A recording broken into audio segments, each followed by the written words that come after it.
దేవునికి స్తోత్రములు. మీ అందరికీ ప్రత్యేకమైన వందనాలండి.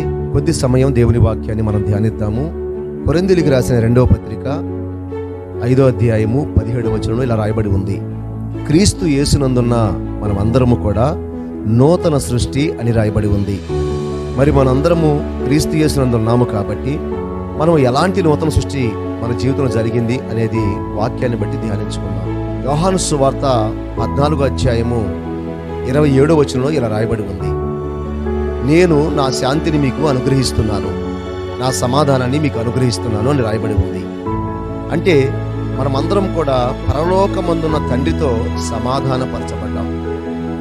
ఈ సమాధానం మన హృదయాల్లో పనిచేస్తూ ఉన్నది. పరలోకమందున్న తండ్రితో మనము సమయాన్ని గడిపేవారుగా, ఆయన మాటలంటే ఇష్టపడేవారుగా మనం జీవిస్తాము. ముఖ్యంగా ఒక్క మాటలో చెప్పాలంటే మనము సమాధానాన్ని కలిగి శాంతిని కలిగి జీవిస్తాము. చుట్టూ ఉన్న అనేక పరిస్థితులు మనల్ని లొంగదీయలేవు.